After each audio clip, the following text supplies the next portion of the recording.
ಇವರು ವಿರೋಧ ಪಕ್ಷದ ಲೋಕಸಭೆಯಲ್ಲಿ ನಾಯಕರಾಗಿ ನಾಳೆ ಬೆಂಗಳೂರಿಗೆ ಬಂದು ಡಿ.ಕೆ.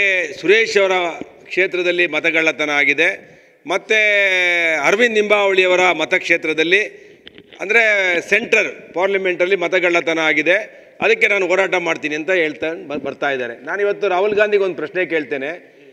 ಸ್ವಾಮಿ, ಪಾರ್ಲಿಮೆಂಟ್ ಚುನಾವಣೆ ಆಗುವಂಥ ಸಂದರ್ಭದಲ್ಲಿ ಯಾವ ಸರ್ಕಾರ ಇತ್ತು? ಇಲ್ಲಿ ಕರ್ನಾಟಕದಲ್ಲಿ ಕಾಂಗ್ರೆಸ್ ಇತ್ತ, BJP ಇತ್ತ? ಯಾರು ಅಧಿಕಾರಿಗಳಿದ್ರು? ವೋಟರ್ ಲಿಸ್ಟ್ನ ಸರಿ ಮಾಡಿದವ್ರು ಯಾರು? ವೋಟರ್ ಲಿಸ್ಟ್ನ ಸಿದ್ಧ ಮಾಡಿದವ್ರು ಯಾರು? ಏನು BJP ಅವ್ರು ಹೇಳ್ದಂಗೆ ಅಧಿಕಾರಿಗಳು ಮಾತು ಕೇಳ್ತಾರಾ? ಇಲ್ಲ ಕಾಂಗ್ರೆಸ್ ಅವ್ರು ಹೇಳ್ದಂಗೆ ಕೇಳ್ತಾರಾ? ಇಲ್ಲ ಎಲೆಕ್ಷನ್ ಕಮಿಷನ್ ಹೇಳ್ದಂಗೆ ಕೇಳ್ತಾರಾ? ಏನಿದೆಯೋ ನಿಯಮಗಳೇನಿದೆಯೋ, ಕಾನೂನುಗಳೇನಿದೆಯೋ, ರೂಲ್ಸ್ಗಳೇನಿದೆಯೋ ಅದನ್ನ ಪ್ರಕಾರ ವೋಟರ್ ಲಿಸ್ಟ್ನ ಪ್ರಿಪೇರ್ ಮಾಡ್ತಾರೆ.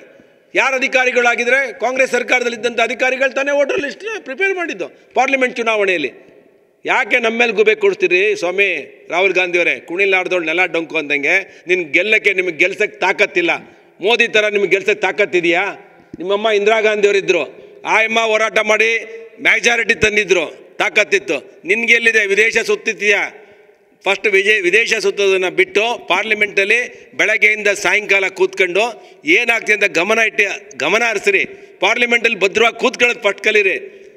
ಅರ್ಧ ಗಂಟೆ ನೀವು ಪಾರ್ಲಿಮೆಂಟಲ್ಲಿ ಕೂತ್ಕೊಳ್ಳಲ್ಲ ನಿಮ್ಮ ಯೋಗ್ಯತೆಗೆ. ತಿರ್ಗಾ ವಿರೋಧ ಪಕ್ಷದ ನಾಯಕ ಆಗಿ ಈ ಎಳಿಸ್ತಾಡ್ತಾರೆ, ಇಲ್ಲಿ ತಲೆ ಮೇಲೆ ಬಟ್ಟೆ ಇಲ್ದವ್ರು ನಮ್ಮ ಹಳ್ಳಿ ಕಡೆ.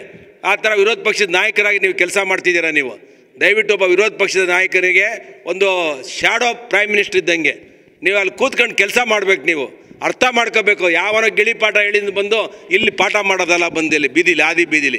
ಪ್ರಜಾಪ್ರಭುತ್ವನ ಒಂದು ನಂಬಿಕೆ ಮೇಲೆ ನಡೀತಿದೆ ಈ ದೇಶದಲ್ಲಿ. ಪ್ರಜಾಪ್ರಭುತ್ವ ಇಡೀ ವಿಶ್ವಕ್ಕೆ ಒಂದು ಪ್ರಸಿದ್ಧವಾಗಿರುವಂಥ ಪ್ರಜಾಪ್ರಭುತ್ವ, ವಿಶೇಷವಾಗಿರುವಂಥ ಪ್ರಜಾಪ್ರಭುತ್ವ ವ್ಯವಸ್ಥೆಯಲ್ಲಿದ್ದೇವೆ. ಪ್ರತಿಯೊಬ್ಬ ಇಲ್ಲಿ ಗ್ರಾಮ ಪಂಚಾಯತಿ ಚುನಾವಣೆಯಲ್ಲೂ ಜನ ನಂಬಿಕೆ ಇಟ್ಟು ಓಟ್ ಹಾಕ್ತಾರೆ. ಗೆದ್ದಂಥವ್ರು ಅದನ್ನು ಸ್ವೀಕಾರ ಮಾಡ್ತಾರೆ, ಸೋತಂಥವ್ರು ಕೂಡ ಸ್ವಾಗತ ಮಾಡ್ತಾರೆ. ಸರಿ ಮಾಡ್ಕೊಂಡು ಮುಂದೆ ಗೆಲ್ಲುವಂಥ ವ್ಯವಸ್ಥೆ ಮಾಡ್ತಾರೆ.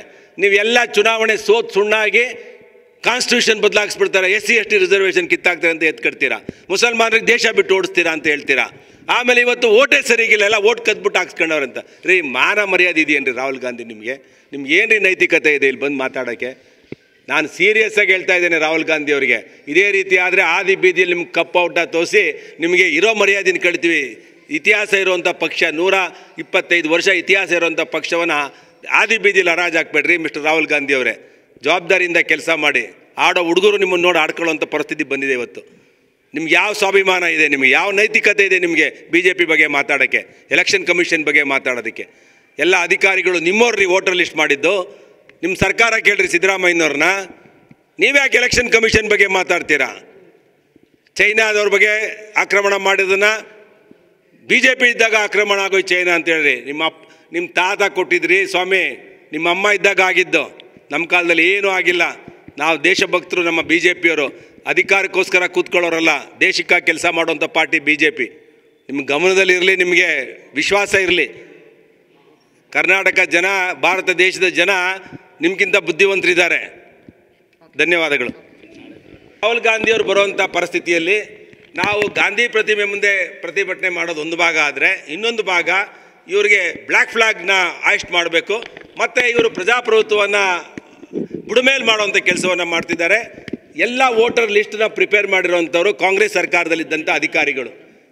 ಅಸೆಂಬ್ಲಿ ಚುನಾವಣೆ ಆದಮೇಲೆ ಪಾರ್ಲಿಮೆಂಟ್ ಚುನಾವಣೆ 1 ವರ್ಷಕ್ಕಾಗುತ್ತೆ. 1 ವರ್ಷಕ್ಕಾಗುವಂಥ ಸಂದರ್ಭದಲ್ಲಿ ವೋಟರ್ ಲಿಸ್ಟ್ನ ರಿವ್ಯೂ ಮಾಡೋರು ಯಾರು? ರೆಡಿ ಮಾಡೋರು ಯಾರು? ಎಲ್ಲ ಅಲ್ಲಿರುವಂಥ ಅಧಿಕಾರಿಗಳು, ಕಾಂಗ್ರೆಸ್ ಸರ್ಕಾರದಲ್ಲಿರುವಂಥ ಅಧಿಕಾರಿಗಳು. ಇವತ್ತು ಅವರೇ ಅಧಿಕಾರಿಗಳು ಮಾಡಿರೋಂಥ ವೋಟರ್ ಲಿಸ್ಟ್ ಮೇಲೆ ನಂಬಿಕೆ ಇಲ್ದಲೆ ಇಲ್ಲಿ ಇಡೀ ದೇಶಕ್ಕೆ ಒಂದು ಪಾರ್ಲಿಮೆಂಟ್ ನಡೆಯುವಂಥ ಸಂದರ್ಭದಲ್ಲಿ ದೇಶಕ್ಕೆ ತಪ್ಪು ಸಂದೇಶವನ್ನು ಕಳಿಸೋದಕ್ಕೆ, ಪ್ರಜಾಪ್ರಭುತ್ವವನ್ನು ಬುಡಮೇಲು ಮಾಡೋಕ್ಕೆ, ಎಲೆಕ್ಷನ್ ಕಮಿಷನ್ ಮೇಲೆ ನಂಬಿಕೆಯನ್ನು ಹಾಳು ಮಾಡುವಂಥ ಕೆಲಸವನ್ನು ರಾಹುಲ್ ಗಾಂಧಿ ಮಾಡ್ತಿದ್ದಾರೆ. ಅದಕ್ಕೆ ನಾವು ಗೋ ಬ್ಯಾಕ್ ಫ್ರಮ್ ಕರ್ನಾಟಕ ಅಂತೇಳಿ ಬ್ಲ್ಯಾಕ್ ಫ್ಲಾಗ್ನ ಆಯಿಸ್ಟ್ ಮಾಡಿ ನಾವು ವಿರೋಧ ಮಾಡಬೇಕು ಅನ್ನೋದು ನನ್ನ ಆಗ್ರಹ. ನಮ್ಮ ಪಕ್ಷ ನಿರ್ಧಾರ ಮಾಡುತ್ತೆ. ನಮ್ಮ ಪಕ್ಷದ ನಾಯಕರುಗಳು, ವಿರೋಧ ಪಕ್ಷದ ನಾಯಕರಾದ R. ಅಶೋಕ್ ಅವರು, ವಿಜೇಂದ್ರ ಅವ್ರಿಗೆ ನಾನು ವಿನಂತಿ ಮಾಡ್ತೇನೆ, ಎಲ್ಲರೂ ಸೇರಿ 1 ಲಕ್ಷ ಜನ ಸೇರಿಸಿ ಒಂದು ಪ್ರತಿಭಟನೆಯನ್ನು ಬ್ಲ್ಯಾಕ್ ಫ್ಲಾಗ್ ತೋರಿಸೋ ಮುಖಾಂತರ ಪ್ರತಿಭಟನೆ ಮಾಡಬೇಕು. ಇಂಥ ಅರಾಜಕತೆ ಸೃಷ್ಟಿ ಮಾಡೋರಿಗೆ ಒಂದು ದೊಡ್ಡ ಸಂದೇಶವನ್ನು ಕರ್ನಾಟಕದಿಂದ ಕಳಿಸ್ಬೇಕು ಅಂತೇಳಿ ನಾನು ಆಗ್ರಹ ಮಾಡ್ತೇನೆ.